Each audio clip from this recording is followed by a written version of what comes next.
Let's remove photo background. Open your gallery. Open the photo.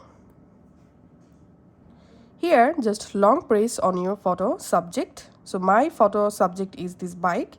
So I'm just long pressing on this bike. And your photo subject will be automatically select just like so. Once selected, tap on this more icon. And here tap on save as image. And as you can see, my photo background has been successfully removed. And here's another way to remove photo background. Let's open another image. Tapping on this edit icon. Here, tap on this icon. Select lasso. Select snap to shape.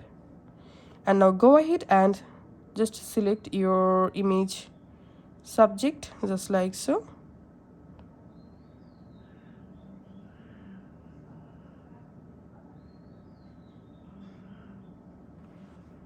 And now tap on next.